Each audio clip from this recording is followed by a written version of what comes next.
Hey there. Tonight we're stepping back to 19 right into the heart of the. But this isn't about nuclear codes or dramatic chases to Berlin. This is about something far more dangerous: a spy. Three simple words that destroy a compromise a mission and change everything. If you're enjoying this journey into the hidden corners of espionage history, I'd appreciate a quick like, subscribe. It helps more than you know. I'm always curious where you're listening from. Drop a comment with your location and what time. There's something beautiful or a global community connecting through. Now, settle in. Adjust your pillow. Turn on that white noise if you need it.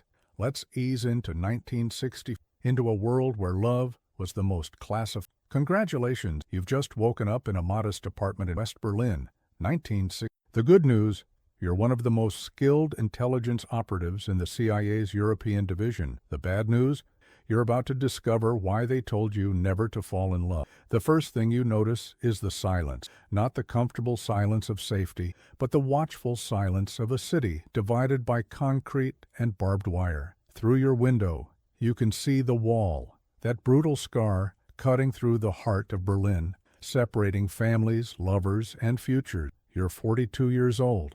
Your real name hasn't been spoken aloud in 7 years.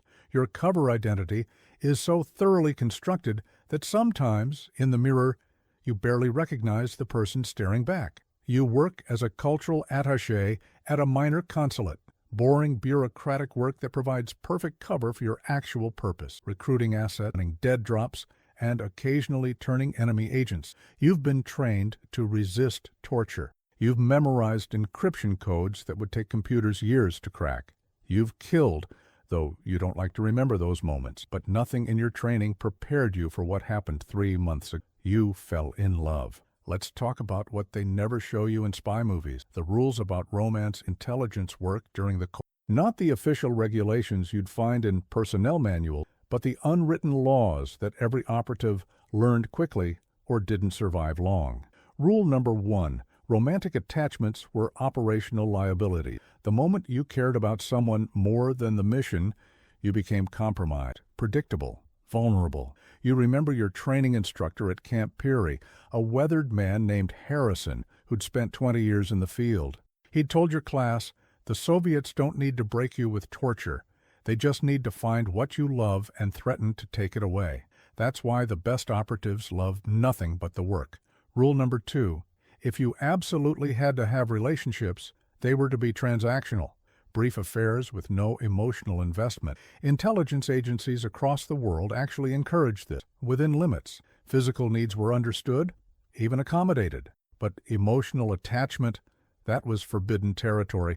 The CIA had a phrase for it: operational detachment. You were supposed to maintain emotional distance from everyone and everything in your cover life. Your friends weren't real friends. Your apartment wasn't really home.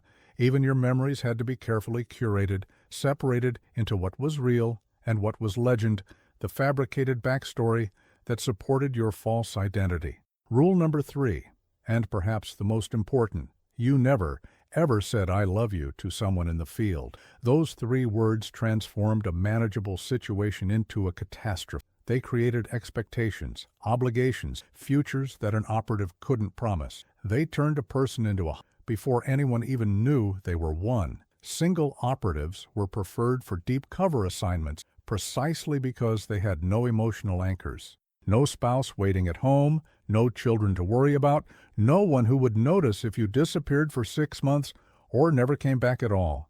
Your solitude was your strength. Your isolation was your armor. But here's what they don't tell you during training, what you can only learn by living it. Human beings weren't designed for that kind of isolation. 7 years is a long time to live without anyone truly knowing you. 7 years of conversations where every word is calculated, every gesture measured, every moment of spontaneity suppressed because genuine emotion is a security risk. You think about the other operatives you've known.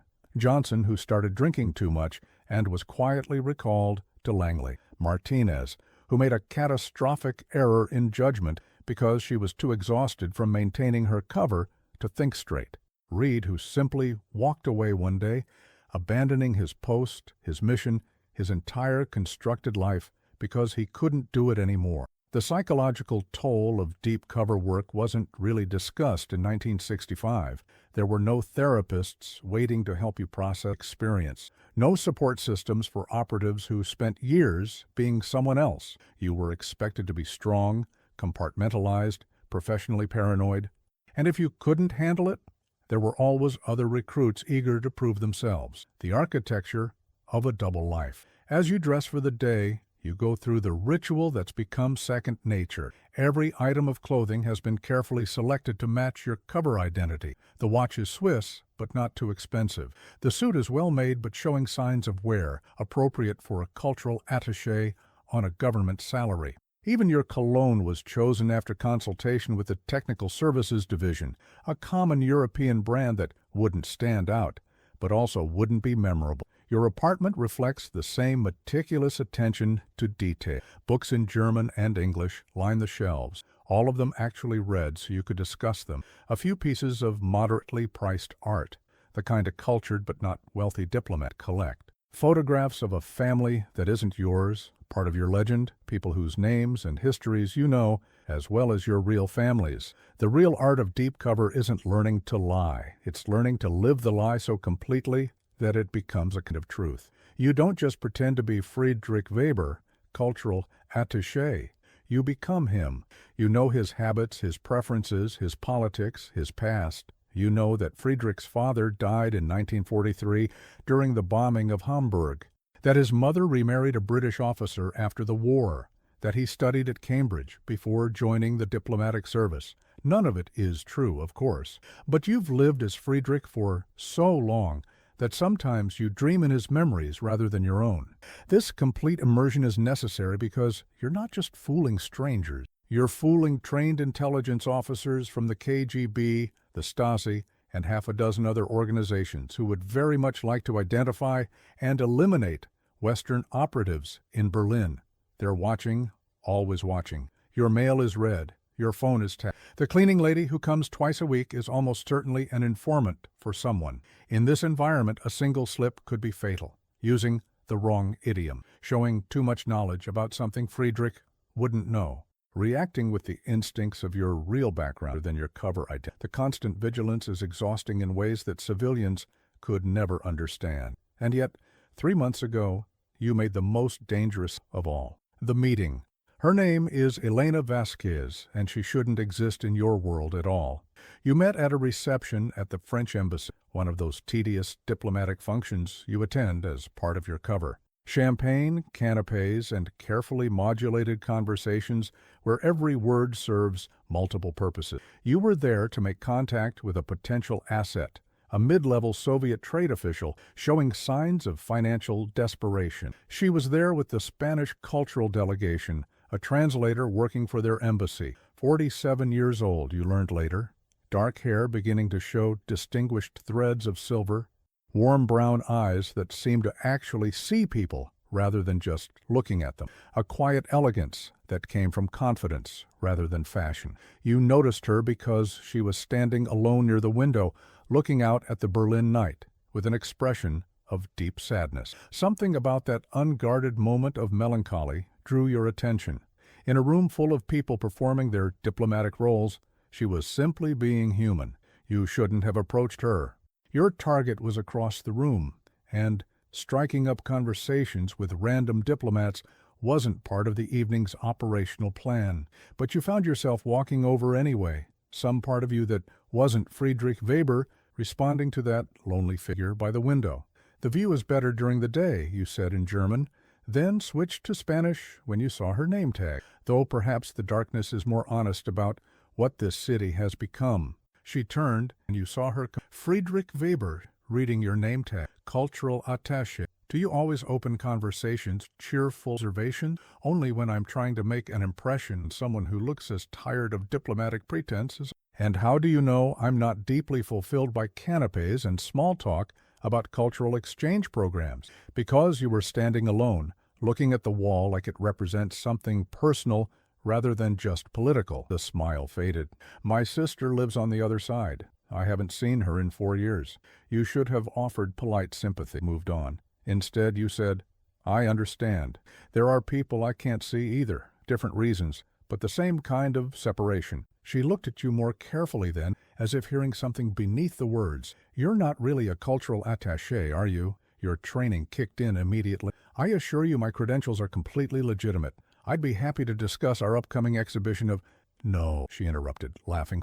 "I meant you're not just a cultural attaché. You're someone who ended up in that role but wishes you were doing something else." I recognized the look of it too. The conversation shifted from the dangerous territory of your real identity to the safer ground of shared dissatisfaction with diplomatic. You talked for 20 minutes, then an hour. You discussed literature, music, the strange half-life of Berlin.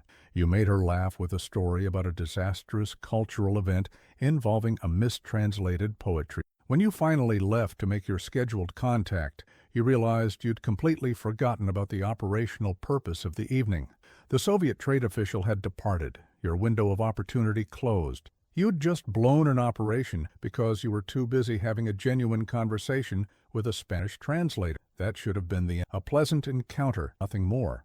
You'd violated operational discipline, but there was no real harm done.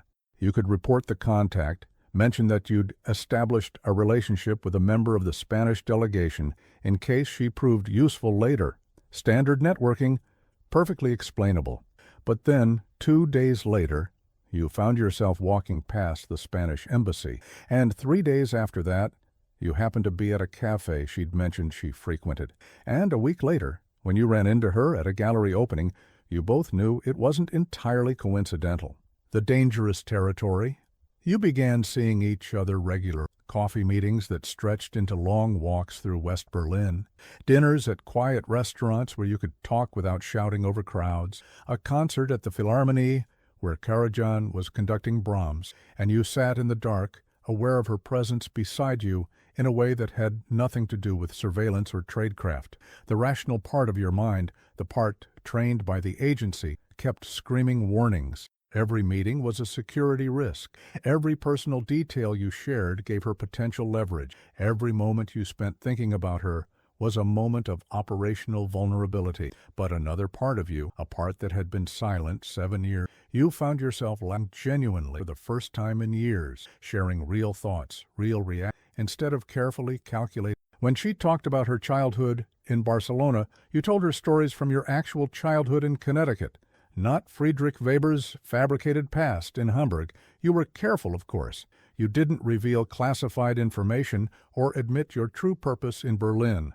But you let her see glimpses of your real personality, the person beneath the cover identity. And she did the same, sharing her own carefully guarded truths. Elena had been married once, a long time ago. Her husband died in a car accident when she was 30, and she'd never remarried. She'd thrown herself into work, building a respected career as a translator and interpreter. But the loneliness had accumulated over the years like snow, layer upon layer, until she'd almost forgotten what it felt like to be truly close to.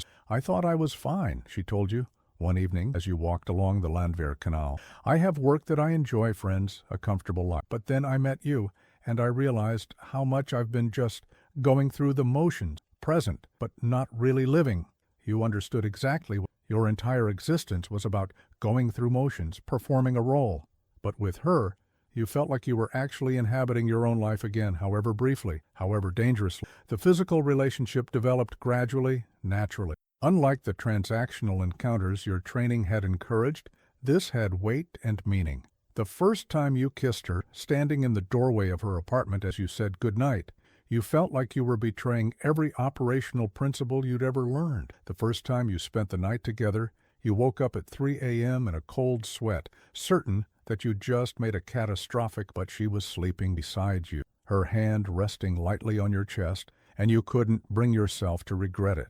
You knew this couldn't last. Your assignment in Berlin had perhaps another year before routine rotation would recall you to. Elena believed you'd return to whatever posting came next in your diplomatic career, but you knew the truth. Friedrich Weber would disappear, recalled for reassignment, and you would become somewhere else. This woman sleeping peacefully beside you would never see you again? never even know your real name. The thought kept you awake for the rest of staring at the ceiling, feeling the weight of all your deceptions pressing down. Of course, you weren't the only one noticing your relationship with Elena. Intelligence services thrive on observing patterns, identifying vulnerabilities, exploiting weaknesses. Your regular meetings with the Spanish translator had not gone unnoticed. The first indication came from your handler, a taciturn man named Phillips, who ran assets from an office in the consulate. He called you in for a routine briefing, but the first thing he said was, "Tell me about Elena Vasquez." Your stomach dropped. You kept your face neutral. Spanish translator. I've had coffee with her a few times. Potential asset, very plugged into the diplomatic community. Phillips looked at you over his read. Coffee, that's what we're calling it? I don't know what you mean. You've been seen with her 17 times in the past 2 months. That's not recruitment, that's dating. And you know the rules about there's no personal relationship. I'm developing a potential source. Then develop her and move on or break it off entirely. But this middle ground you're in, it's dangerous for you and for her. You wanted to argue, to insist it was all under control. But Phillips had been in the field longer than you'd been alive. He'd seen this pattern before, seen how it ended. So you just nodded and said you'd handle it. But you didn't handle it. If anything, you saw Elena more frequently, as if sensing that time was running out. You took greater risks, meeting in places that were harder to surveil, staying at her apartment more often. Some desperate part of you wanted to cram as much genuine living as possible into whatever time remained. What you didn't know, what you couldn't know, was that the Soviets were watching too, and they were having very different calculations about what your relationship with Elena Vasquez might mean. The other side of the wall. Let's talk about something that most people in 1965 didn't fully understand. The KGB wasn't just a spy agency. It was a massive apparatus dedicated to understanding and exploiting human psychology. They'd spent decades studying how to identify vulnerabilities, how to turn people, how to use the things people loved against them. The KGB had a name for what you were experiencing, a romantic compromise, not a honey trap where an operative deliberately uses sex to entrap someone. This was almost more valuable because it was genuine. Real emotion created stronger leverage than any staged seduction. Somewhere in East Berlin, a KGB officer named Volkov was reviewing surveillance reports about you. He'd been tracking Friedrich Weber for months, certain that there was more to the cultural attaché than appeared in his file. The pattern of movements, the contacts, the subtle signs that suggested training and purpose beyond diplomatic work. But Volkov hadn't been able to prove anything. Your cover was solid, your tradecraft excellent, until you met Elena Vasquez. Then your behavior changed in ways that were absolutely unmistakable to an experienced intelligence officer. You became predictable. You established patterns. Most damning of all, you displayed genuine emotion, something no deep cover operative should ever do. Volkov began building a file on Elena as well. Her background, her contacts, her daily routines, looking for the pressure points, the ways she could be useful, and as he reviewed her history, he discovered something interesting. Elena's sister, the one who lived in East Berlin, had been trying for 3 years to get permission to emigrate to the West. The applications had been routinely denied, but with the right pressure, the right promises, that could change, or it could become permanently impossible with additional consequences for the sister's family. Volkov understood something that you were trying very hard not to admit to yourself. You would do almost anything to protect Elena from harm, and that made you useful in ways that went far beyond whatever intelligence. The operation began to take shape in Volkov's mind, not crude or obvious, but subtle, surgical. He would apply pressure through Elena's sister, see if the relationship with Friedrich Weber was serious enough that she would turn to him for, and then, when the American operative revealed himself by trying to intervene, Volkov his proof and his leverage. It was patient, sophisticated intelligence work, the kind that took months to develop properly, the kind that would either turn a valuable Western asset or burn him out of the field entirely. The trap was being set. You were too busy falling in love to notice the mechanisms clicking into place. The autumn progression. October arrived, and with it came the colder weather that settled over Berlin like a gray shroud. The city took on a melancholy beauty in autumn, the trees in the Tiergarten turning gold and bronze before surrendering their leaves to the wind. You and Elena fell into comfortable rhythms. Sunday mornings at a cafe near her apartment, reading newspapers and sharing comfortable silence. Tuesday evenings at a small jazz club where an American expatriate played piano and nobody talked about. Saturdays exploring different neighborhoods, discovering small bookshops and galleries tucked away on quiet streets. You were building a life together, or at least the simulacrum of one. She kept clothes at your apartment. You had a key to hers. There were inside jokes, shared references, the small intimacies that accumulated between people who were genuinely close. But underneath the surface comfort, tension was building. Elena began asking questions you couldn't fully answer.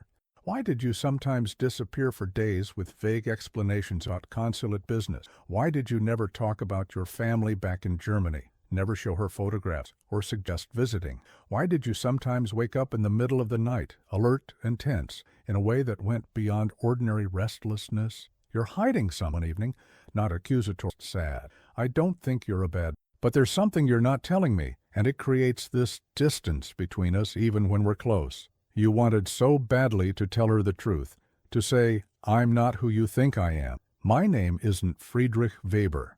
I work for American intelligence. Everything about my life here is constructed, except what I feel for you. That's the only real thing I have. But you couldn't, because telling her would compromise her, make her complicit in your deception, potentially put her at risk if your cover was ever blown. The kindest thing you could do was maintain the lie. So instead you said, everyone has parts of their past they don't talk about, things that are painful or complicated. It doesn't mean I'm hiding something from you specifically. She looked at you for a long moment. I think you believe that's true. But Friedrich, whatever you're carrying, it's going to break us apart eventually. Secrets always do.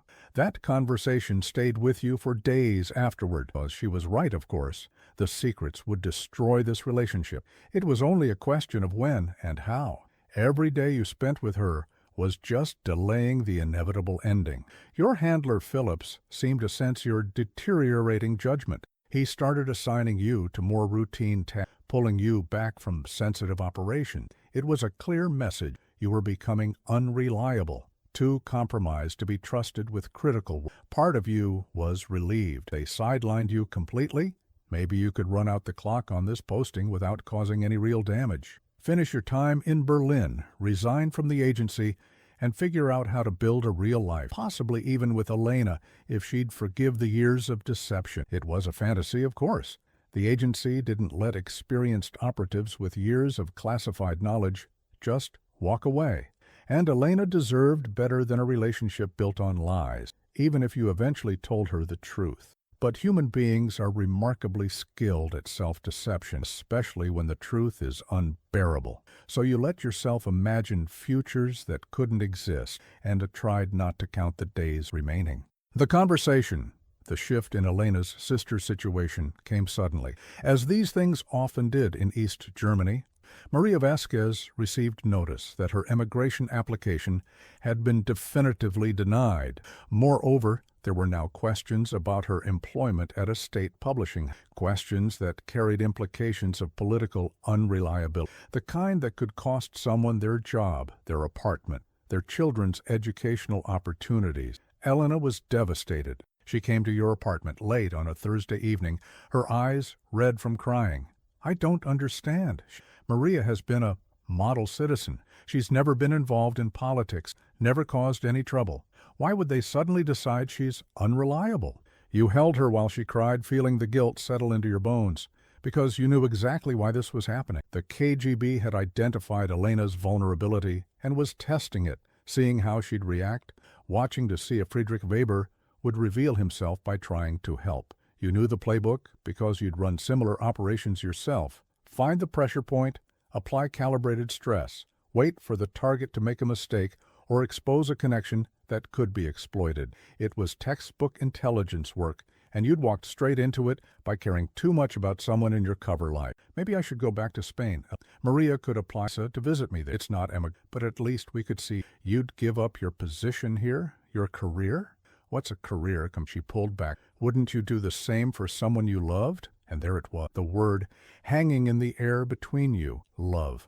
Neither of you had said it before, dancing around the emotion without name. But now it was present, demanding acknowledgement. This was the moment when you could say the words that no single spy was supposed to say in 1965. The words that would transform this from a manageable operational complication into something far more dangerous. The smart choice, the professional choice, was to say nothing, to offer sympathy but maintain, to let her return to Spain, let this relationship end naturally, go back to being fully committed to the mission. But as you looked at her face, at this woman who'd somehow reached through 7 years of carefully constructed defenses to touch something real, you found yourself saying the words anyway.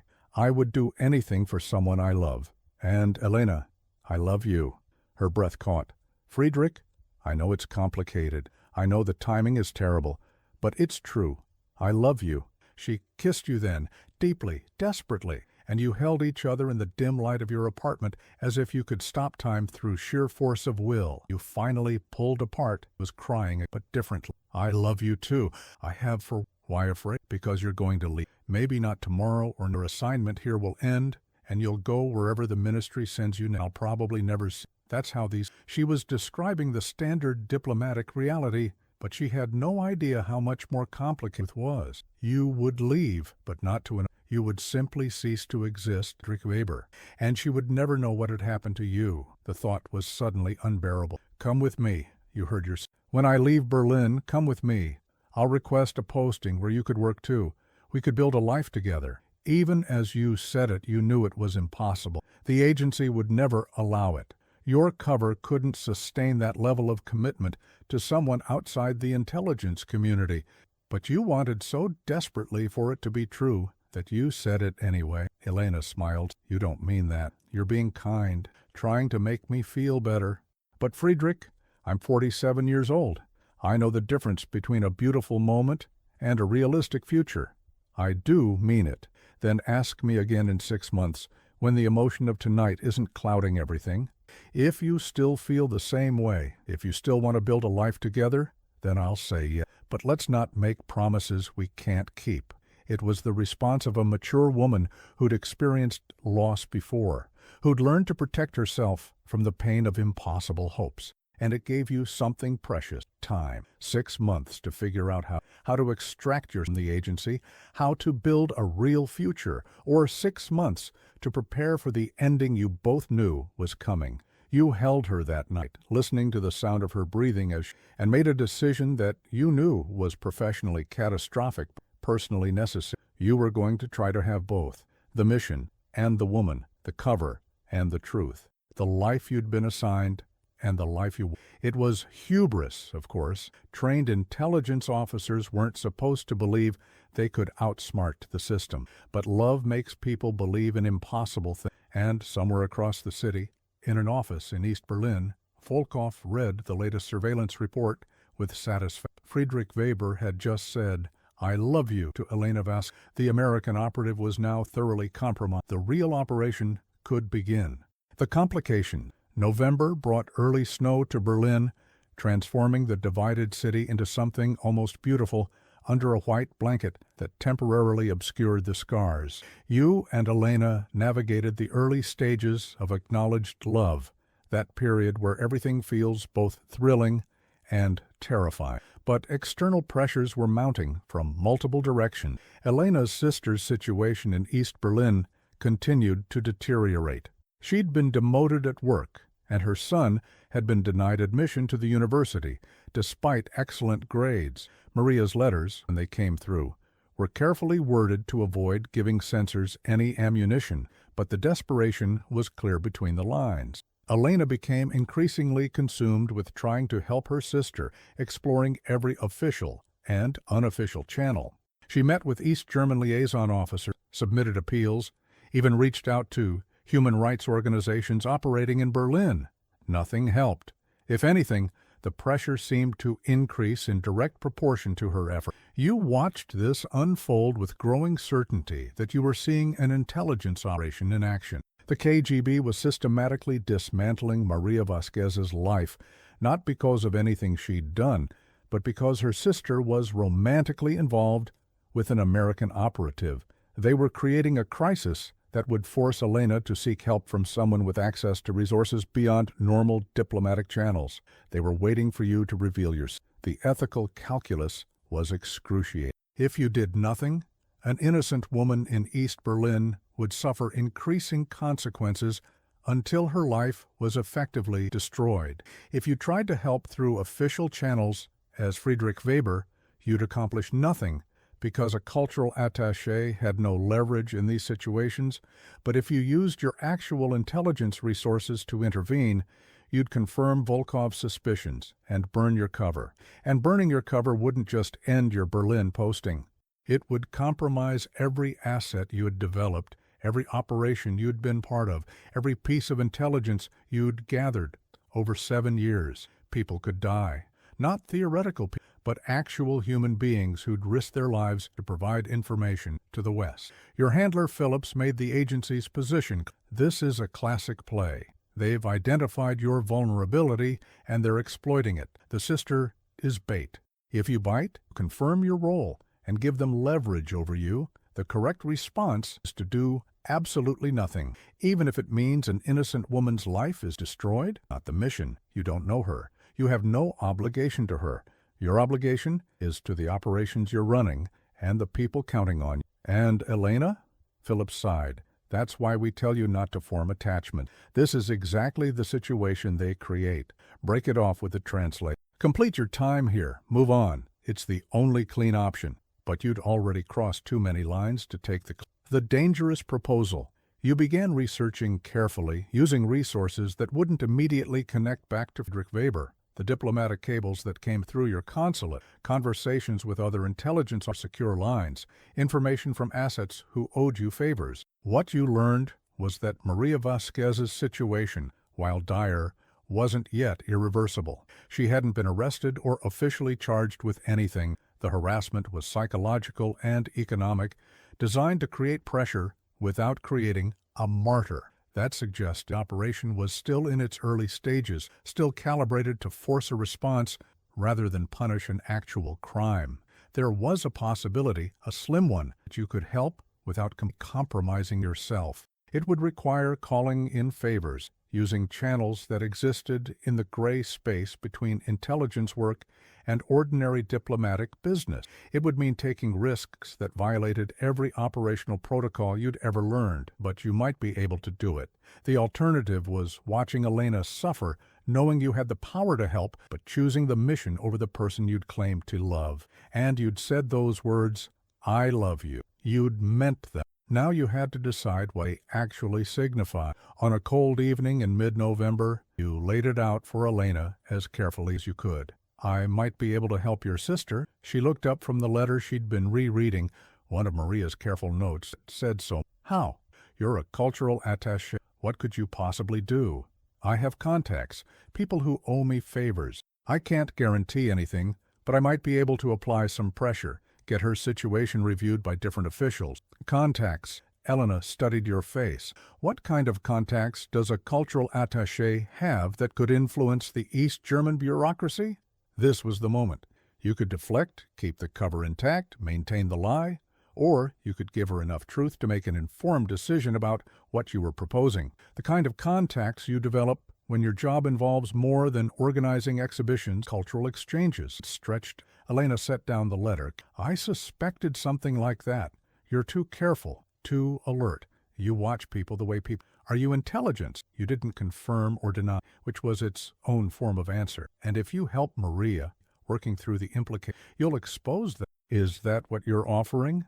To compromise yourself for my sister?" "I'm offering to try to help.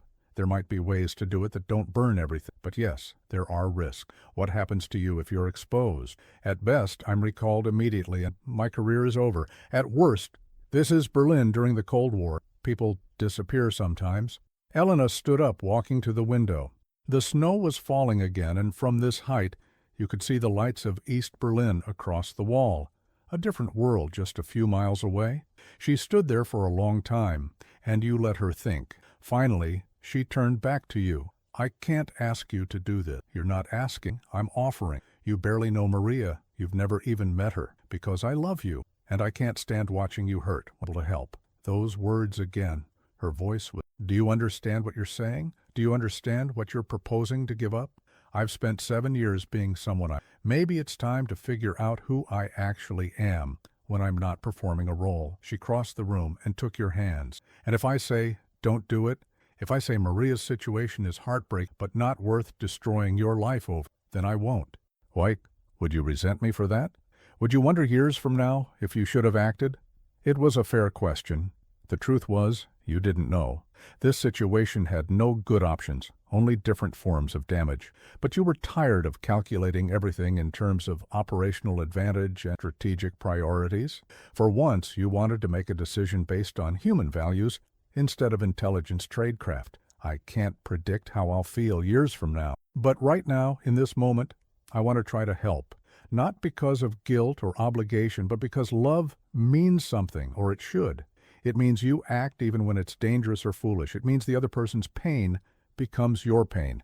And if that's naive or unprofessional, then I'm choosing to be naive and unprofessional. Elena laughed, but there were tears in her eyes. You're either the most romantic man I've ever met or the most foolish. Probably both. She kissed you. You tasted salt. When she pulled back, her expression resolved. If you do this, if you take this risk, then I need to know your real name, not your cover, not your legend. If you're going to sacrifice your false identity, I need to know the true one. Your training screamed warnings. Names were classified information, sacred territory that was never shared outside secure channels. If you were going to take this step, half measures weren't enough. James, you said quietly, my real name is James Mitch L. She repeated it carefully, as if memorizing something precious. James Mitchell. How old are you? 42. That part was, where are you actually from?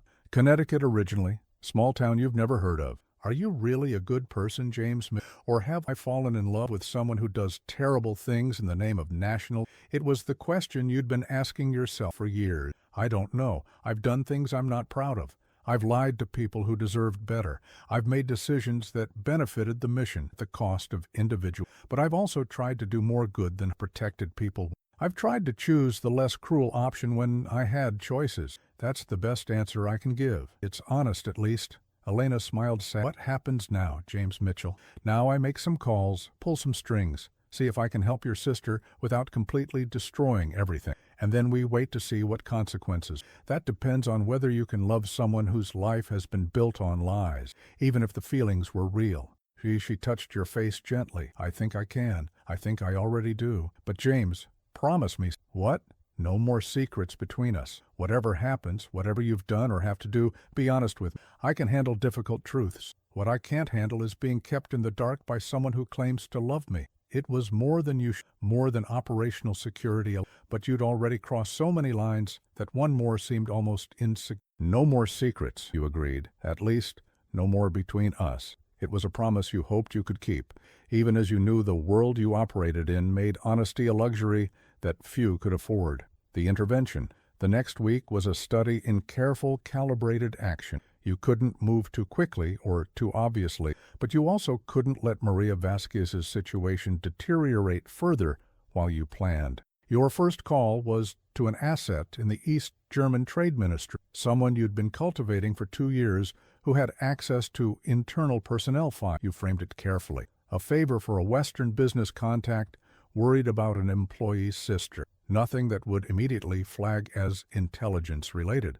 The report came back within days. Maria Vasquez's file had been flagged by the Ministry for State Security, the Stasi, not for anything she'd done, but as part of an investigation into her sister's contacts in West Berlin, specifically her sister's relationship with a member of the Western consular staff. So it was confirmed. You were the target, and Maria was the lever. Your second contact was more delicate. A Soviet diplomat who'd approached you 6 months ago with subtle hints that he might be interested in discussing defection. You'd been slowly building that relationship, knowing that Russian diplomatic staff were incredibly valuable assets if they could be turned.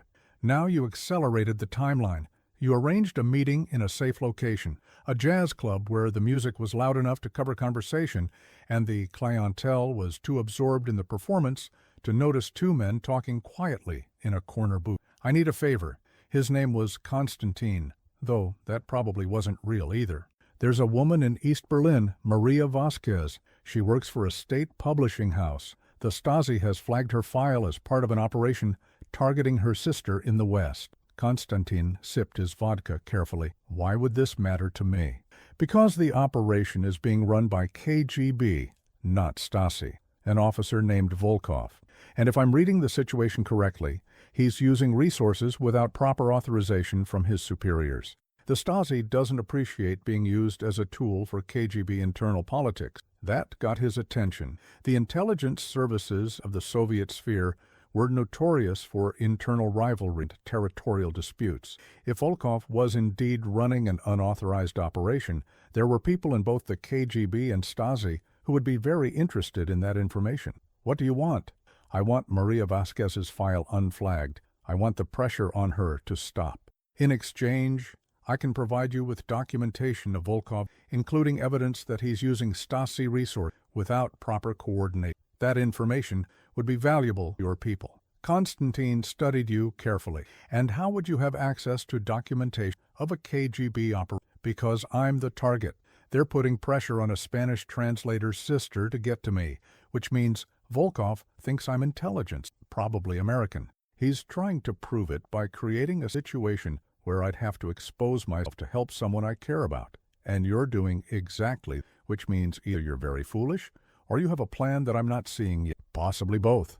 Konstantin laughed. You Americans, always so confident that you can talk your way out of anything. What makes you think I won't simply report this conversation to my superiors and let them handle Volkov? Because if you were completely loyal to your superiors, you wouldn't have approached me 6 months ago. You're looking for leverage, ways to improve your position, or create insurance policies.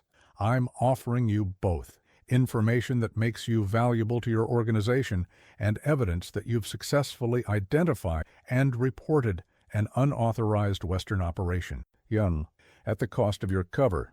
My cover is already compromised, just trying to control how it burns. There was a long pause while Konstantin considered. The jazz band launched into a particularly energetic number, and around you, people clapped and swayed. It was surreal, negotiating intelligence matters in the middle of casual entertainment. But that was Berlin. Layers of reality existing simultaneously. If I do this, Konstantin finally said, Volkov will know someone interfered. He'll investigate, and he'll eventually determine that I was the... That makes me vulnerable. Then make it look like it came from Stasi. They have legitimate grievances about KGB overreach. Frame it as East German intelligence protecting their own operational security. Possible.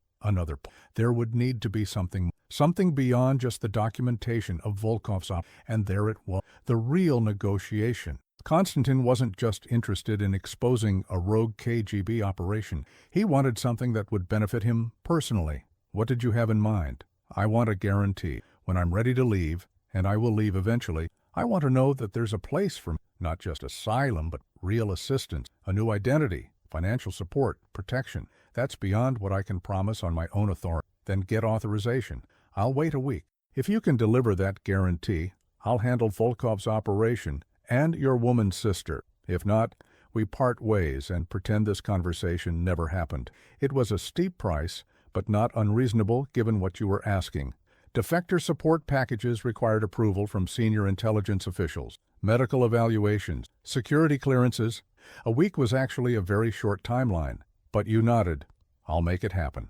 Be sure that you do, because if you can't deliver, I won't be able to help, and your friend's sister will continue to suffer whatever consequences Volkov has planned. The meeting ended shortly after. You left the club separately, Konstantin waiting 15 minutes before departing. Standard tradecraft for a casual encounter that was actually a negotiation between two intelligence. As you walked back through the snowy Berlin street, you realized how many laws and protocols you'd just violated. Unauthorized contact with a potential defector, promising benefits without proper clearance, potentially exposing active operation. Phillips would be apoplectic if he knew.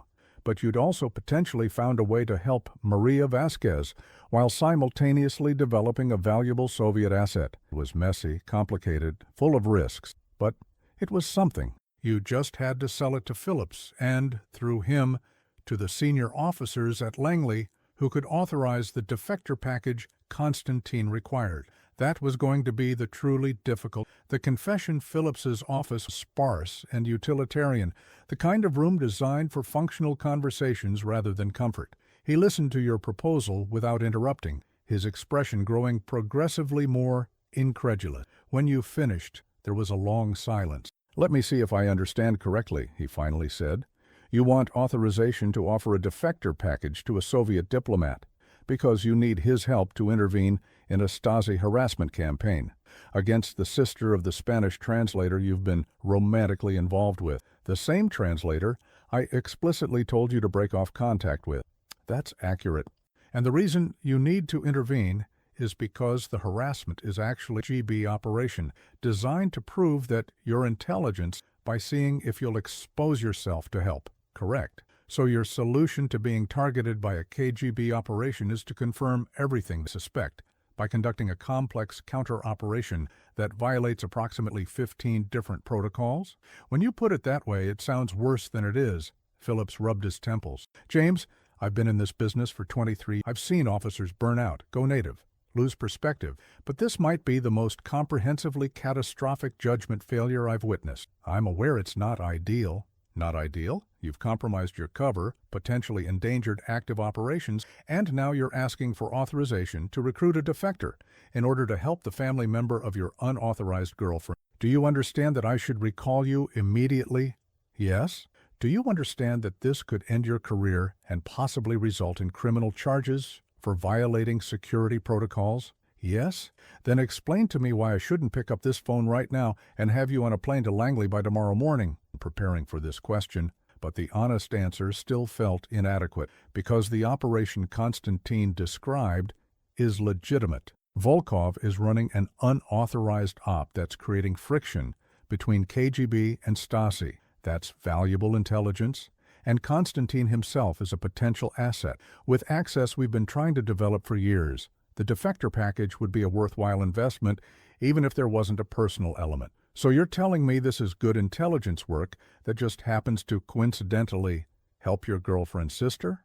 I'm telling you, it's complicated. The personal element created the situation, but the operational opportunities are real. Phillips leaned back in his chair. The personal element always creates situations. That's why it's against protocol, because emotional involvement clouds judgment, makes you see opportunities where there are actually just traps. This isn't it. Or if it is, it's one we can turn to. You can't know clearly. Maybe.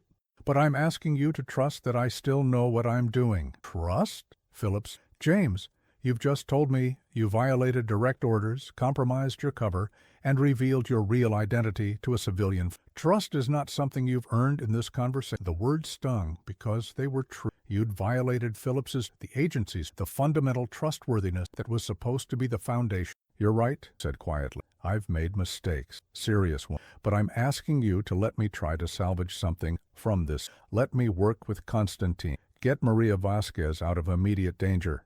Then recall me if you want, end my career, whatever consequences you think are appropriate, but give me a chance to at least accomplish something useful before it all falls apart.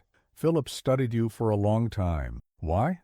Why is this woman worth destroying your career over? Because love isn't supposed to be transactional. It's not supposed to be something you calculate costs and benefits for.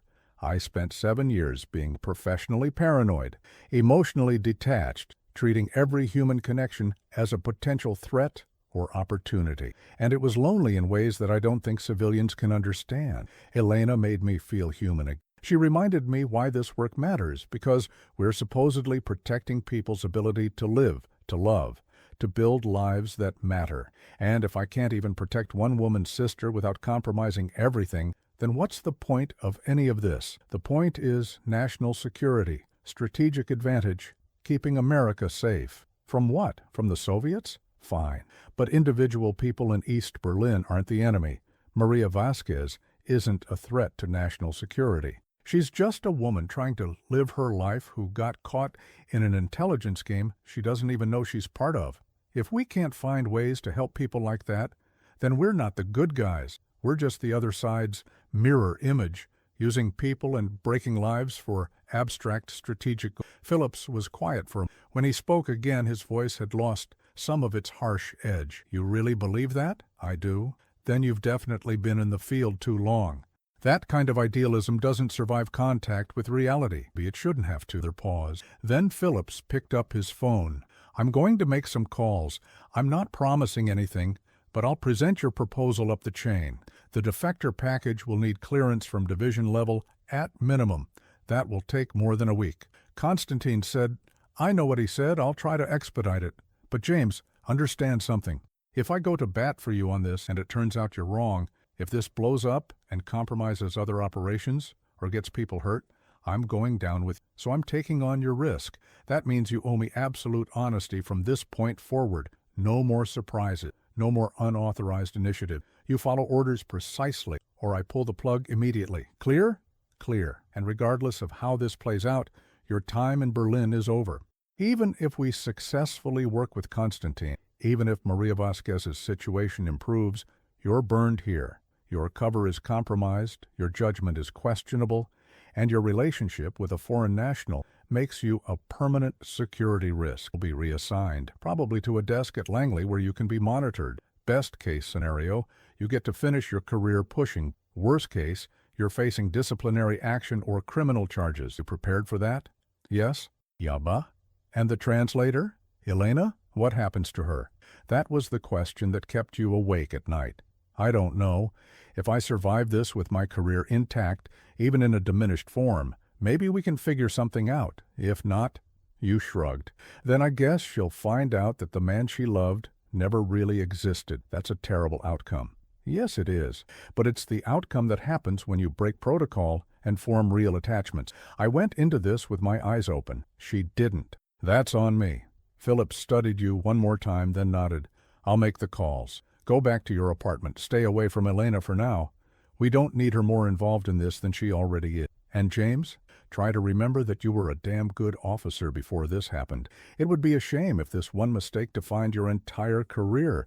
It was as close to sympathy as Phillips was capable of expressing. You nodded your thanks and left. Outside the consulate, snow was falling again, and you walked through it slowly, thinking about consequences, about the words you'd said to Elena, I love you, about how those 3 words had set in motion a cascade of events that might end with multiple careers destroyed, operations compromised, and lives damaged. Were those words? Had saying them changed anything fundamental, or had they just accelerated an ending that was always inevitable? You didn't have an. But as you walked through the divided city, you realized that you didn't regret it. Not the words, the feeling behind them. Whatever happened now, you'd at least had those months of genuine connection, a feeling like a complete human being instead of just an operational asset. Maybe Phillips was right, that you'd been in the field too long. Maybe your perspective had warped beyond professional use. Or maybe you'd finally remembered what you were supposed to be fighting for in the first place. The waiting. The next 5 days were among the longest of your life.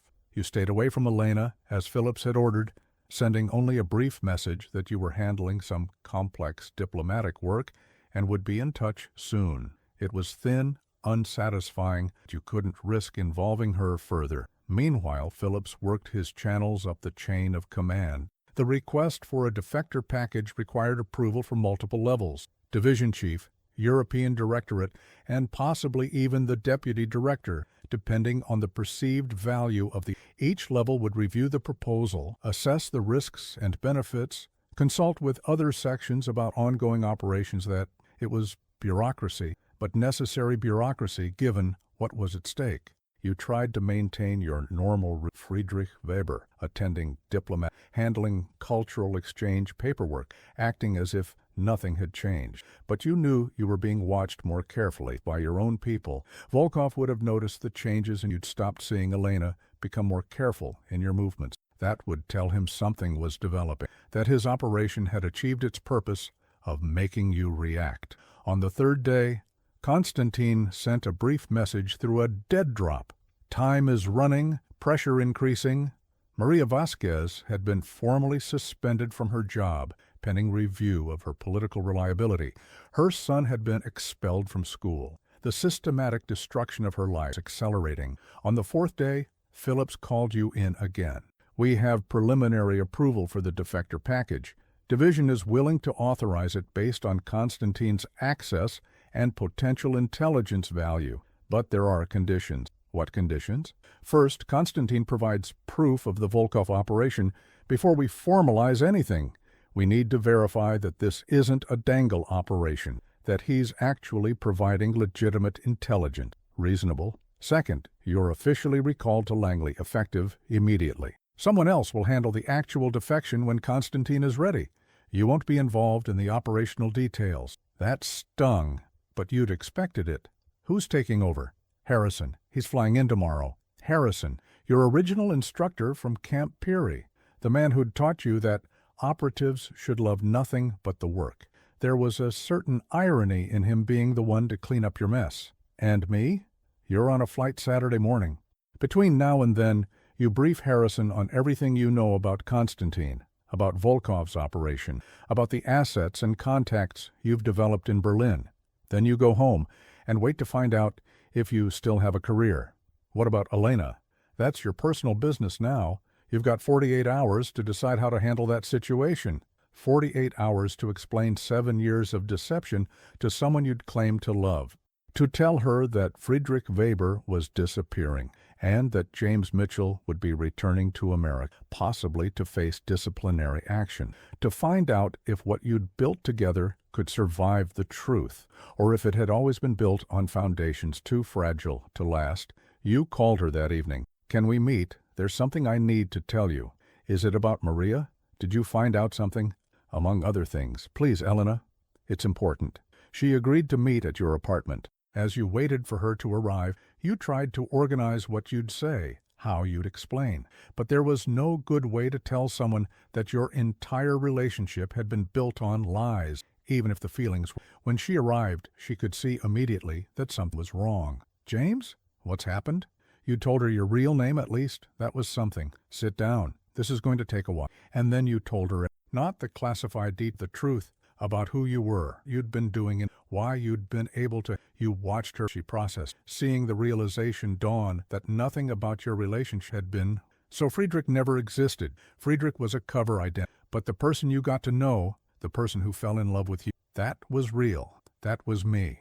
How can I know what's real? You've admitted that lying is your that you spent 7 years being someone else so convincingly that even you sometimes forgot who you really were. How do I know this isn't just performance? It was a fair question, and you had no. I guess you can't know for certain. You just have to decide whether you believe me. What I felt for you was genuine. Felt? Past tense. Feel. What I feel for you. She stood up, walking to the window, the same window where she'd stood that first night, looking out at the wall. When do you leave?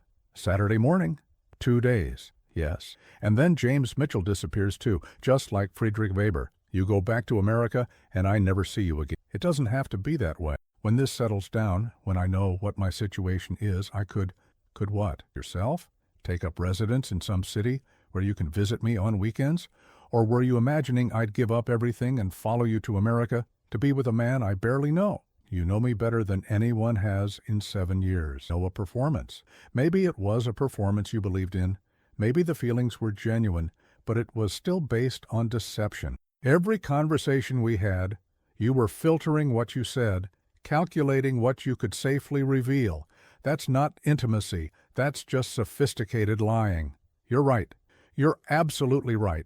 And I don't have a defense except to say that I'm sorry and that I wish things were different. She turned to face you, and there were tears on her face. Do you love me? Actually love me? Not just find me useful or emotionally convenient? Yes. Then how could you do this? How could you build something knowing it was all going to collapse? Because I was selfish. Because for a few months, I got to feel like a real person instead of just a tool. And I told myself it wouldn't hurt anyone, that we'd have this time together, and then I'd move on and you'd never know the truth. But then I fell deeper than I planned, and I couldn't stand the thought of just disappearing without explanation. So this conversation is supposed to be a kindness? You telling me the truth? I don't know if it's kindness, but it's honesty. Finally. Elena was quiet for a long time. When she spoke again, her voice was calmer, more controlled. Your contact, Constant, did he agree to help Maria? Once we provide the authorization he asked for, yes, she should be safe. And I have you to thank for that. James the spy who violated protocols and risked his career for my sister. Not just for your sister, for you. Yes, I suppose that's true. You wouldn't have done any of this if you didn't care about me. She walked back across the room, standing in front of you. I want to hate you right now, for the lies, the manipulation, the whole elaborate performance, but I can't quite manage it. Because underneath all the deception, I think I did meet someone real, and I fell in love with that person, whoever he actually is. Elena, she held up a hand. Let me finish. I fell in love, but I don't know if we can survive. The foundation is cracked. Every memory I have of our time together is now filtered through the knowledge that you were lying about fundamental things. How do I trust you again? How do we build anything real when I know that is your I don't know, but I want to. Do you? Or is that just what you think you're supposed to say in this moment? It was a devastating question because she was highlighting the central problem. How could she ever know for certain what was genuine and what was performance? How could either of you build trust when your entire skill set was based on sophisticated deception? I'm leaving the agency, you said. After this is resolved, however it resolves, I'm done. I'm going to find work that doesn't require me to lie to everyone and if you'll let me, I'd like to see if we can figure out what's real between us. You'd give up intelligence work? After 7 years in the field? I already gave up intelligence work the moment I said I loved you. Everything since then has just been managing the consequences. She smiled sadly. Those 3 words really did change everything, didn't they? Yes. And if I say I don't want to see you again, if I say this is too broken to fix, then I'll respect that. But I'll always regret not trying. Elena moved closer, reaching up to touch your face. I hate that you lied to me. I hate that I can't trust my own memories of our time together. But I hate even more the thought of never seeing you again. So what do? We take it one day at a time. You go back to America. You figure out what your life looks like without the agency. And when you're ready, when you've had time to remember who you are without a cover identity, you call me. We'll talk. See if there's anything left to salvage. That could take months. Then it takes months. If this is real, some distance and time. If it's not, we'll know. It wasn't the resolution but it was more than you'd feared. A possibility, however slim, that this relationship might survive the truth. You held her that night, both of you aware it might be the last. She left before dawn, a quiet departure that felt like more. But before she walked out the door, she turned back. The real you, James Mitchell, is he a good man? I'm trying to be. Then maybe that's enough. And she was gone. The departure Saturday morning came too quickly. Your apartment had been thoroughly cleaned, all traces of Friedrich Weber's 7-year residence erased. The files and operational materials had been packed and secured. Everything personal you were leaving behind, part of a cover identity that no longer existed. Harrison arrived to drive you to the airport, and you spent the journey reviewing final details about asset operations. He was thorough, professional, asking pointed questions about anything that seemed unclear. As you approached Tegel Airport, he said quietly, "Phillips told me what happened with the translate. I'm sure he has opinions about that. We all do. But James, for what it's worth, I understand. The work asks too much sometimes. It demands we become less than human, and then it's surprised when we try to hold on to our humanity, however we can. Coming from Harrison, the man who taught you that operatives should love nothing but the work, it was startling." You're saying you approve? I'm saying I understand. There's a difference. He pulled up to the departures area. You were a good officer. You still could be, if you're willing to accept the consequences and rebuild from there. What if I'm not willing to be an officer? Harrison was quiet for him. Then you'll have to figure out who James Mitchell is when he's not performing a role. That's harder than you might think, after years of deep cover. You get used to being someone else. Remembering your original self takes work. He handed you your travel documents, and you climbed out of the car. Before driving away, Harrison rolled down the window. The words you said to her, "I love you," did you mean them? Then maybe they were worth it, whatever they. Words that true are rare in our. He drove away, leaving you standing with your single bag in front of an airport in a divided city you'd called home for 7 years. Friedrich Weber was dead. James Mitchell was damaged, possibly professionally destroyed, but you'd said the words no single spy was supposed to say in 1965, and you'd meant them. Whatever came next, that was real. The aftermath. The flight back to America was long, giving you too much time to think. About Elena, about your career, about the choices you'd made and their consequences. Constantine did provide the intelligence Phillips needed, confirming Volkov's unauthorized operation and offering detailed documentation that proved valuable for understanding KGB internal politics. Maria Vasquez's file was quietly unflagged. The pressure lifted as mysteriously as it had appeared. Elena sent a brief message through secure channels. Maria is safe. Thank you. E. 3 words in response to your 3 words. Not I love you, not I forgive you, not I'll wait. Just acknowledgement that you'd kept your promise to help her sister. It would have to be enough for... At Langley, you spent 3 weeks in debriefings and evaluations. Security personnel wanted to determine exactly what you'd compromised and how much damage was needed. Personnel wanted to know if you were psychologically fit for continued service. Internal Affairs wanted to know if you'd violated regulations severely enough to warrant criminal charges. In the end, the verdict was mixed. You'd violated protocols, but you'd also developed a valuable Soviet asset and provided intelligence on an unauthorized KGB operation. You'd compromised your cover, but you'd done so in a way that had operational benefits. You'd formed an unauthorized attachment, but you'd disclosed it before it caused traffic damage. The resolution was bureaucratic: formal reprimand, demotion, reassignment to a desk position with no field responsibilities. You'd finish your career if you chose to continue, analyzing intelligence from officers still doing the work you used to do.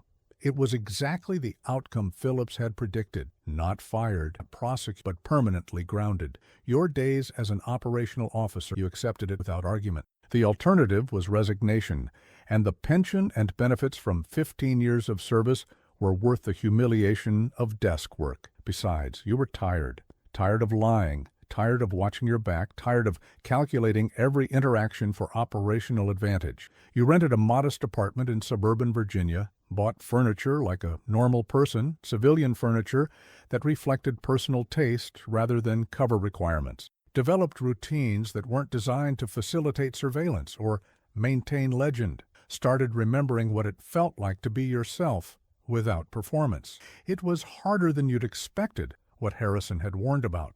After 7 years as Friedrich Weber, preceded by years of other cover identities and operational roles, you'd almost forgotten who James Mitchell actually was. You had to rediscover basic things: what you liked to eat when you weren't choosing food appropriate to a cover identity, what you enjoyed reading when you weren't selecting books that supported your legend, how you naturally interacted with people when you weren't running recruitment operations. You started seeing a therapist, someone cleared to work with intelligence personnel. It took months before you could talk about the isolation, the toll of sustained deception, the way deep cover had eroded your sense of self. She helped you understand that what you'd experienced with Elena wasn't just romantic love, but a desperate grasp at authentic human connection after years of enforced isolation. That doesn't make it less real, but it does make it more complicated. You need to figure out who you are independently before you can know if a relationship with her is viable. 6 months after leaving Berlin, you called Elena. The conversation was awkward, 2 people trying to rebuild familiarity across distant betrayal. How are you? Honestly, I'm not sure. I'm learning to be a regular person. It's harder than it sounds. And your work? Desk job. Analyzing intelligence instead of... It's boring. Do you miss it? The field work? Sometimes, but mostly. There was a pause. Then Elena said, I've been thinking about trying to figure out what's real between... And I think we should meet. Not in Berlin, too many there. We're neutral. Paris, just for a weekend. See if we can rebuild from honesty, deception. I'd like that. James, I'm not promising any. I'm still angry still hurt by the whole situation. But I miss you, the real you, whoever that turns out. I miss you too. It was a beginning. Maybe not the beginning you'd imagined when you first said, I love you in a Berlin apartment, but it was real, built on truth rather than operate the words. A year after leaving Berlin, you met Elena in Paris. She'd taken a position at UNESCO, translating for international meetings. You'd finally adjusted to civilian life, found a rhythm that felt authentic rather than performed. You met at a cafe near the Seine, both of you nervous in ways that would have been unthinkable during your time as Friedrich and Elena. But this nervousness was the natural anxiety of two people trying to build something real. You looked different, more relaxed. I stopped. It shows. It does. You seem more. She searched for the present, like you're actually here instead of monitoring from some internal distance. You talked for hours, catching up on the year apart. She told you about her work at UNESCO, about Maria's gradual recovery from the harassment campaign, about her own therapy processing the betrayal and confusion of your relationship. You told her about your desk job, about learning to live without constant operational vigilance, about slowly remembering who you were before the agency reshaped you. Do you regret it, she asked, saying those words to me, given everything that followed? No, the words were true. They're still true, even though they cost you your career in the field. The career was already costing me my humanity. The words just forced me to admit it. Elena reached across taking your hand. I love you too. I think I have for a long time. But James, if we try this, if we actually build a life together, you have to promise me something. You're no more secret, no more lies, even small ones, no more calculating what you can safely share and what you need to withhold. If this is going to work, it has to be built on complete. Can you, though, after years of professional deception, can you actually turn that off? It was a fair question. The habits of intelligence work, the constant assessment, the measured responses, the careful compartmentalization didn't disappear overnight. But you'd been working on it, consciously practicing authenticity, even when it was uncomfortable. I'm learning you. Some days are better than others. But I want to be someone who doesn't lie to the people I love. I want to be someone worthy of your trust. Then that's what we work toward. Together. You spent that weekend rediscovering each other, building new memories untainted by deception. It wasn't the passionate intensity of your time in Berlin that had been fueled partly by danger and secrecy. This was quieter, more solid, the kind of love that could sustain across years, rather than burn brightly and then consume itself. On Sunday evening, as you prepared to part ways, Elena said, "Next month I have a long weekend. Come to Barcelona. I'll introduce you to my family, show you the city. No more secret meetings, no more compartmentalization. Just two people who love each other, building something real. I'd like that very much. And James, when you're there, when you're meeting my family and seeing my home, be yourself. Not Friedrich, not the officer you used to be. Just James Mitchell. Whoever that turns out to be, I'm still figuring that out. Then we'll figure it out together." Epilogue. 2 years after leaving Berlin, you married Elena in a small ceremony in Barcelona. Both your families attended, your parents finally understanding why you'd been so unavailable for years, her family gradually accepting the American who'd lived under a false identity. Philip sent a wedding gift with a note. "Congratulations on your permanent cover identity. Yourself." Harrison attended the ceremony, surprising you both. Afterward, he pulled you aside. "You made the right choice. The work is important, but it can't be everything." Those 3 words you said, they were braver than most operational decisions I've seen, felt necessary. The most important things, you built a life with Elena, one not based on operational necessity, but on genuine partnership. You continued your desk work at the agency for a few more years before eventually retiring. Elena continued her translation, the two of you navigating the complications of binational marriage and blended families. It wasn't always easy. The betrayal of those early months lingered, sometimes surfacing in arguments or moments of doubt. You had to consciously practice transparency, to resist the habits of compartmentalization and calculated response that had been drilled in. But you'd said, "I love you" in 1960, when those words could destroy a career, and you'd meant them.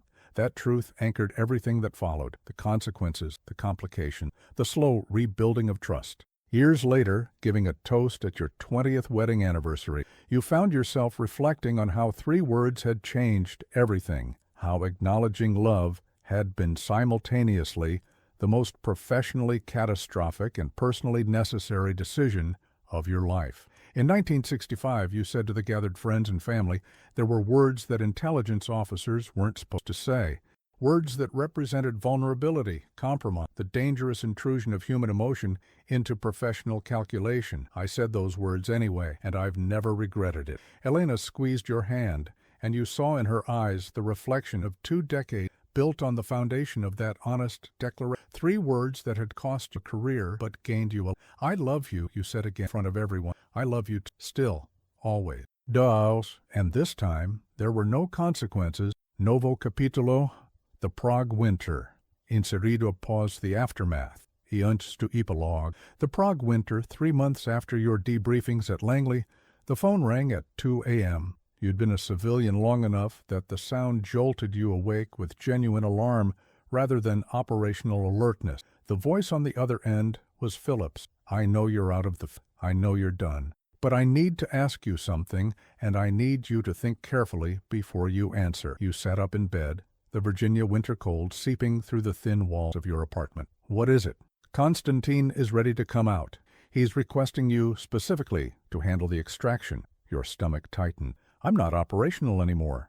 You have people for this. He doesn't trust them. He says you made him a promise, that you're the only one who understands the full context. Harrison tried to make contact, but Constantine refused. It's you or he stays in place. You thought about Elena, about the promise you'd made to be done with deception, about the fragile trust you were rebuilding through honest phone calls and carefully written letters. When? He's in Prague. Conference on cultural exchange programs of all things. He's got a 3-day window before he returns to Moscow. If we're going to move, it has to be now. Phillips, I can't. He saved Maria Vasquez. He kept his end of the bargain even after you were pulled out, and now he's asking you to keep yours. I'm not ordering you. I can't order you. But I'm asking. The silence stretched between you. Finally you said, I need to call Elena first. You have 2 hours before the transport leaves. Call whoever you need to call. The conversation. Elena answered on the 4th ring, her voice thick with sleep. James? It's the middle of the night there. I know, I'm sorry. Something's come up. You could hear her waking up fully, the shift in her tone from drowsy to alert. Something with your work. Yes, the work you're supposed to be done with. Elena, listen. The man who helped your sister, Constantine, he's ready to defect. He's asking for me specifically to handle it. There was a long pause. And you're calling to ask my permission? I'm calling to tell you that I have a choice. I can say no, stay here, keep my promise to be done with fieldwork. Or I can go to Prague for 3 days, get him out, and fulfill the obligation I made when I asked for his help. What do you want to do? It was the question you'd been afraid she'd ask, because the answer was complicated. Part of you wanted to stay, to prove that you'd truly left the intelligence world behind. But another part, the part that had spent 15 years in the field, knew that Constantine had taken enormous risks. Walking away now, betrayal of a different kind. I want to keep my promise to him, but I don't want to break my promise to... Elena was quiet for a long moment. When she spoke, her voice was measured. James, I fell in love with someone who risked everything, someone who valued loyalty and human connection more than professionals. If you walked away from Constantine now, you'd be someone different, someone I'm not sure I'd respect as much. So you're saying I should go? I'm saying you need to finish what you started. But James, this has to be the last time. No more one last mission. No more being pulled back in. You help this man. You come home, and then you're done. Really done. I promise. Don't promise, just do it. And call me when you're safe. After you hung up, you sat in the dark for a few minutes, thinking about the woman who could have demanded you choose between her and the mission, but instead had chosen to trust you one more time. You called Phillips back. I'm in. But after this, my file gets marked permanently unavailable. No more favors, no more consultations, no more emergency calls at 2 a.m. Agreed. Car will be there in 90 minutes. Return to the field Prague in winter was beautiful and treacherous. The medieval city draped in snow that made the cobblestones deadly slippery. You arrived under light cover, a cultural consultant, reviewing museum archives. It was thin, meant only to provide plausible reason for your presence if questioned, not to withstand. Harrison met you at a safe house near Old Town Square. He looked older than you remembered, the month since Berlin, having added new lines to his weathered face. "Didn't think I'd see you back in the field," he said by way of greeting. "I didn't think I'd be back." Konstantin is scared. The KGB is conducting internal reviews after the Volkov situation. He thinks they're getting close to identifying him as the leak. He needs out now, not in 6 months, when we'd originally planned. Ilu, what's the extraction plan? Harrison spread a map across the table. He's staying at the Intercontinental here. Conference ends tomorrow evening with a reception at Prague Castle. He'll excuse himself around 9 p.m., claiming illness. We'll have a car waiting at the Northeast Service entrance. From there, we drive to a crossing point near the Austrian border. That's a 5-hour drive through Czechoslovakia. A lot can go wrong, which is why Konstantin insisted on you. He trusts that you'll get him out, no matter what happens. You studied the map, your mind automatically calculating risks and alternatives. It felt strange, slipping back into operational thinking after months of civilian life, like putting on an old coat that no longer fit quite right. What's my cover for getting into the reception? You're there as Friedrich Weber's replacement, the new cultural attaché. The Czechs don't know Friedrich was compromised, so the invitation still stands. We've created a new identity for you, Thomas Brenner, from the Vienna consulate. Anyone else on the team? Just us. Smaller team means less chance of compromise. We've got a support team at the border, but for the extraction itself, it's you and me. You wanted to ask if that was really enough, but you already knew the answer. In this business, you worked with what you had, not what you wished you had. The Prague Castle at night was breathtaking, illuminated against the dark sky like something from a fairy tale. The reception was held in the Spanish Hall, a Baroque masterpiece of mirrors and gilding that reflected the glittering crowd of diplomats and cultural officials. You spotted Konstantin immediately, though he gave no sign of recognition. He was speaking with a Czech cultural minister, laughing at something the man had said. He looked relaxed, but you could see the tension in his shoulders, the way his eyes occasionally flicked toward the... You circulated through the crowd, playing your role as Thomas Brenner, exchanging bland pleasantries about cultural exchange programs and international cooperation. It was like stepping back in time, becoming someone else again, except now you could feel the falseness of it more acutely, the hollow performance of being something you weren't. At 8:47 p.m., Konstantin excused himself from his conversation, placing a hand to his stomach with an apologetic expression. You waited 3 minutes, then made your own exit, citing the need to make a phone call. The service corridor was dimly lit and empty. Harrison was waiting by the northeast entrance with a dark sedan, engine running. Konstantin should have been there already. 8:52 p.m., still no Konstantin. 8:55 p.m. You checked your watch again, feeling the cold seep through your formal jacket. At 8:58, Konstantin appeared, walking quickly but not running. His face was pale. "There's a problem," he said as soon as he reached the... "Volkov is here, at the reception. I didn't know until 5 minutes ago." Harrison swore quietly. "Does he suspect?" "I don't know. He looked at me strangely when I excused myself. We need to leave now." You all climbed into the car, Harrison behind the wheel. As you pulled away from the castle, you looked back and saw a figure emerge from the service entrance, standing under the light. Even at this distance, you could see him reaching for something, a radio or phone. "We're blown," you said quietly. "They'll have roadblocks up within 20 minutes. Harrison accelerated, taking corners faster than the icy streets really allowed. "Then we need to be past those roadblocks before they're established." The chase. For the first hour, the drive was tense but uneventful. You took back roads when possible, avoiding the main highways where checkpoints would be easier to establish. Konstantin sat in the back seat, silent, watching the dark Czech countryside. Then you saw the lights behind you, 2 vehicles closing.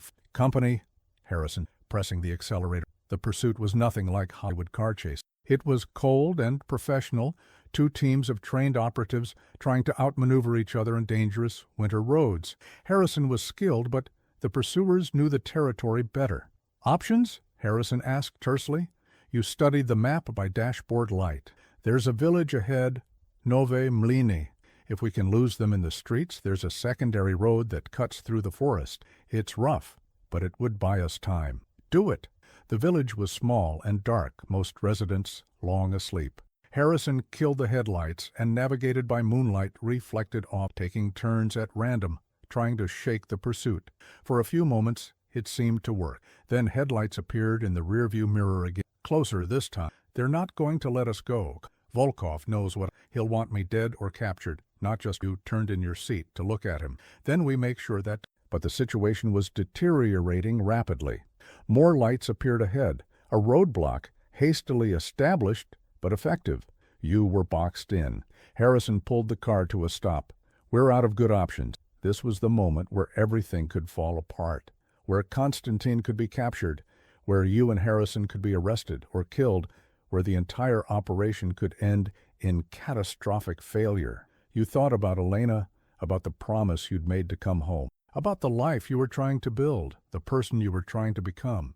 Then you thought about Konstantin, who'd risked everything to help a stranger sister because you'd asked him to, about the debt of honor that transcended operational calculations. There's always options. Harrison, get ready to drop. Konstantin, stay down. What are you doing, Harrison? Something stupid. Give me 30 seconds, then go.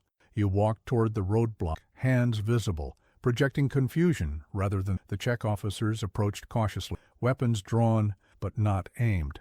I'm lost, in German accent. I'm trying to get to Brno for a morning meeting. Can you help me? It was thin, barely credible, but it created a moment of confusion, a brief window where their attention was divided between you and the car behind you. In that window, Harrison accelerated, swinging wide around the roadblock. The officers shouted, turning their attention to the fleeing vehicle. You took advantage of their distraction to slip into the darkness at the side of the road, moving fast through the snow-covered field. Shots were fired, but at the car, not at you. You heard the engine roar as Harrison pushed the vehicle to its limits, hoping the head start would be. Then you were running through the forest, knowing that you'd just sacrificed your own escape to give Konstantin his chance. The Czech officers would realize in moments that the confused German driver had been a diversion. They'd start searching the area, and you had no vehicle, no backup, no plan beyond getting as much distance as... It was, as you'd told Harrison, something stupid, but as you ran through the dark wood, you found yourself thinking it was also something necessary, the kind of choice that defined who you were when everything else was stripped away. The long walk you walked through the forest for 3 hours, using the stars to navigate generally westward toward the Austrian border. Your dress shoes were completely inadequate for the terrain. Your formal jacket provided minimal warmth, but you'd been trained for escape and evasion, and muscle memory took over, even after months away from the... At dawn, you found a barn on an isolated farm and hid in the hayloft, trying to warm up and assess your situation. You had no documents, no money, no resource, just the clothes you were wearing and the knowledge that every police and security service in Slovakia would be looking for you by now. The smart move would be to try to reach a Western embassy, claim diplomatic immunity, let the bureaucrats handle it. But that would create an international incident, confirm your intelligence role, possibly compromise other operations. So instead, you stole a worker's coat and cap from the barn, waited until the farmer left for town, and began walking. You looked like a rural laborer, dirty and tired. Just another fate in a country full of people trying to get by. It took 3 days to reach the border. 3 days of walking back road, sleeping in abandoned buildings, stealing food from fields and storage sheds. 3 days to cover terrain you could have driven in hours, every moment wondering if the next person you encountered would recognize you, report you, end this attempt at escape.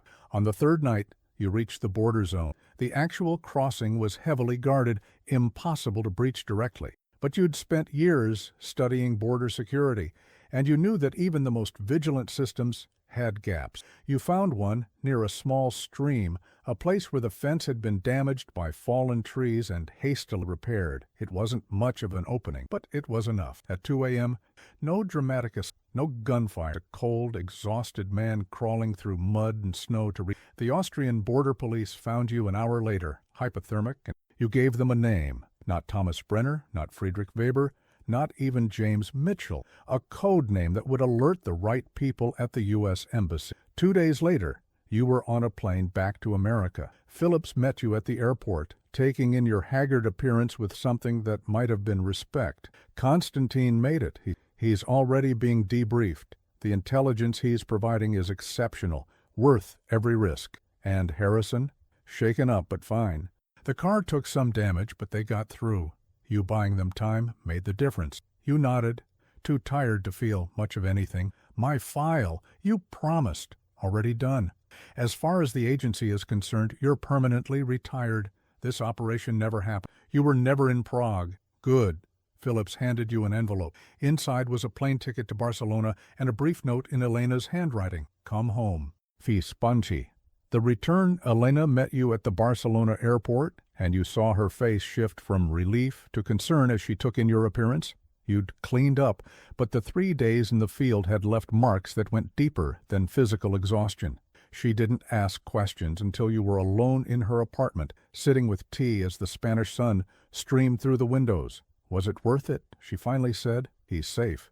He's providing intelligence that will save lives. So yes, operationally it was worth it. That's not what I'm asking. This woman who'd somehow found the patience to love someone as damaged and complicated as you'd become. I nearly didn't make it back. There was a moment in those when I thought I'd made a promise, and all I could think about was you waiting for a call but you did make it back. Barely. And Elena, you were right. This has to be the last. I can't keep going back to it. Almost killed me once, literally, and it's been killing me slowly in other ways for years. I'm done. Really done. She set down her tea and moved closer. Then let's be done together. No more halfway measures. No more keeping one foot in your old life. Stay here. Not just for a visit. Stay. Move to Barcelona.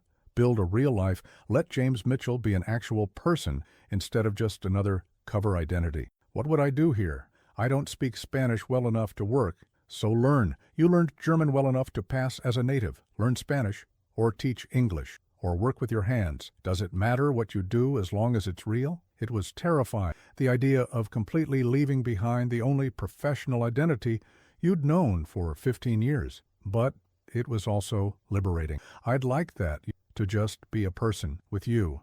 Then that's what we'll do. No more spy stories, no more midnight calls from handlers, no more choosing between mission and life. Just life. You held her, feeling the warmth of Spanish sunlight on your shoulders, and for the first time in years, you believed that might actually be. Postscript 6 months later, you received a package with no return address. Inside was a photograph. Constantine with his family in a suburban American home, smiling genuinely. On the back, a single line in Russian. Thank you for keeping your promise. You showed it to Elena, and she smiled. He looks happy. He does. Do you regret it? The cost of getting him out? You thought about the 3 days in the Czech country, hypothermia, the very real possibility that you wouldn't make it. Then you thought about the man in the photograph, safe with his family, no longer looking over his shoulder. No, you honestly. Some debts have to be paid regardless of the cost. That's what separates us from people who only make calculations. And now, are there any other debts waiting? No, that was the last one. From here on, the only promises I need to keep are to you. Elena took the photograph and placed it in a drawer. Then let's stop looking backward. We have a life to build, and I'd like to start building it now. You married her 3 months later, in a small ceremony with her family and a few friends. No one from the agency attended. That part of your life was truly. Sometimes, late at night, you'd wake up with your heart racing, dreaming of Prague or Berlin or one of a dozen other places where you'd lived false lives. But Elena would be there, solid and real, reminding you that you'd finally found your way. The words you'd said in 1960, I love you, had cost you a career, forced you through one final dangerous operation, and ultimately given you a life that was actually worth living. In the end, those 3 words had been worth everything they'd cost, and more. This chapter bridges the gap between James's departure from intelligence work and his eventual marriage to Elena, showing that the transition wasn't clean or easy, but required one final act of honor before he could truly. It demonstrates that leaving the intelligence world isn't just a decision. It's a process of fulfilling obligations, closing chapters, and finally choosing life over mission. Tentar novamente. Claude pode cometer erros. Confira sempre as respostas. Sonnet 4.5.